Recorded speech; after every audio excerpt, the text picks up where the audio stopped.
Let's discuss the question about electronegativity that I gave on 1st July yesterday.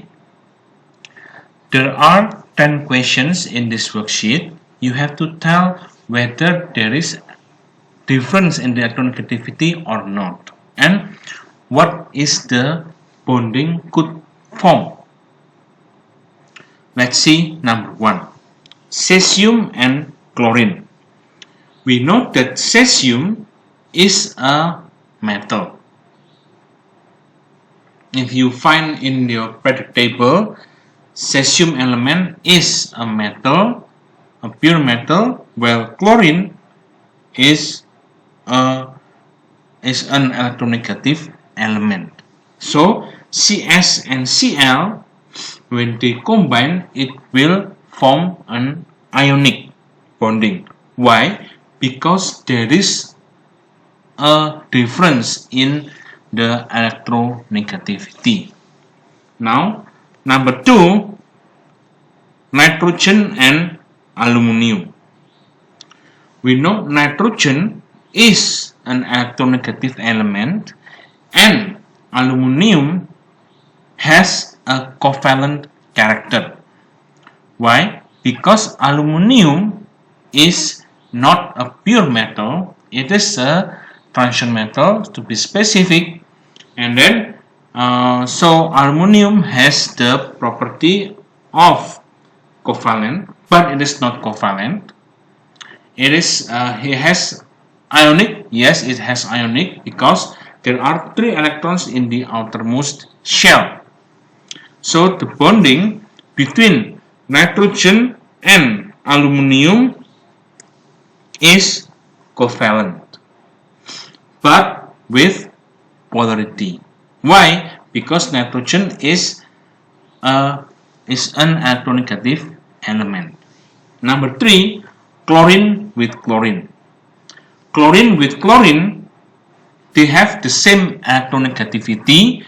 So when they become a molecule, this molecule does not have any electronegativity difference. Therefore, it must be a covalent and also non-metal, and also can be considered as non-polar.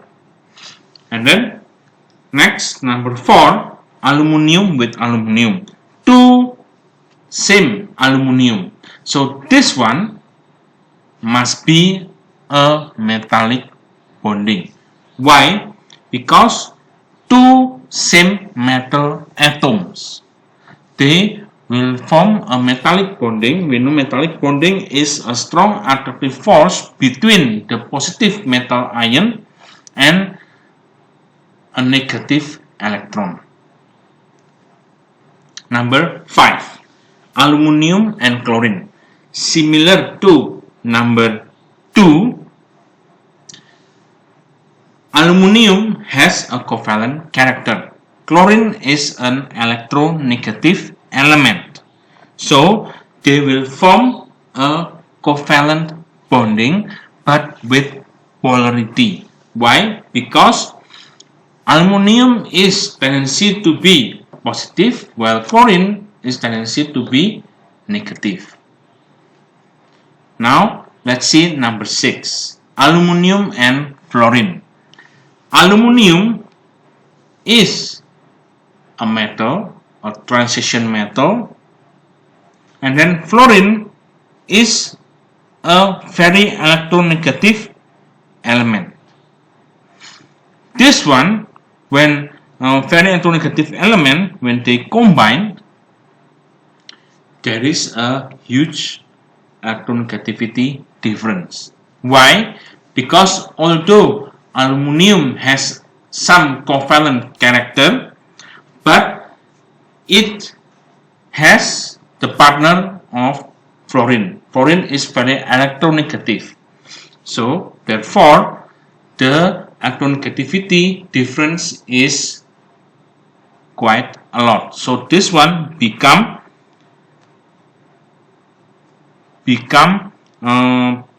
ionic.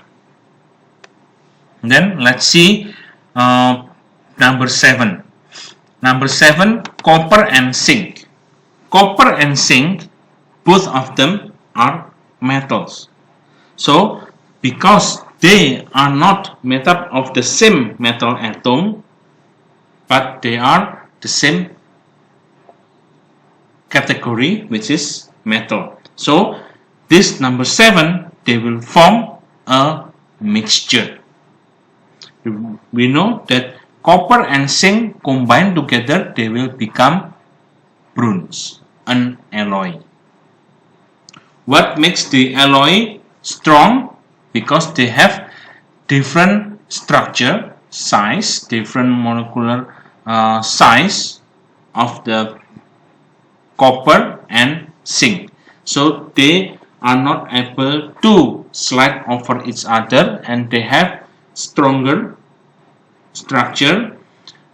It is the attractive force between the positive metal ion with the negative electrons. Now, number 8, magnesium and nitrogen. Magnesium and nitrogen will always be ionic. Why? Because magnesium is a pure metal in group 2, while nitrogen is an electronegative element. So there is a huge electronegativity difference between nitrogen and magnesium. Therefore, magnesium and nitrogen will form magnesium nitride, and the bonding is ionic. Now let's see carbon and oxygen.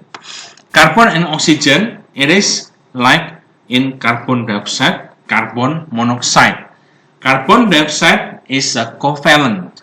Carbon monoxide also covalent. So if covalent, meaning the electronegativity difference between carbon and oxygen is not much. But this carbon and oxygen is having a covalent, but with polarity.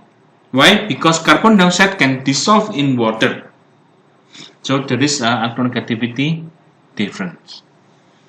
And then next, the last number is C and H. Like example, methane, CH4. CH4 is a covalent.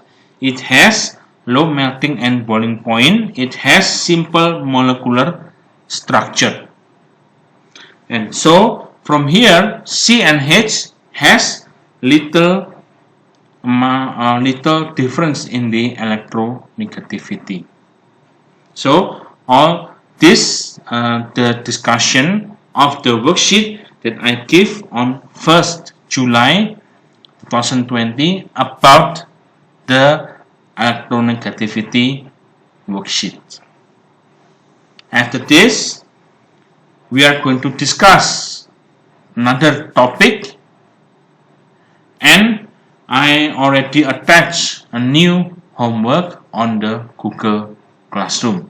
We will have discussion about the shape of molecule to this homework tomorrow. Okay.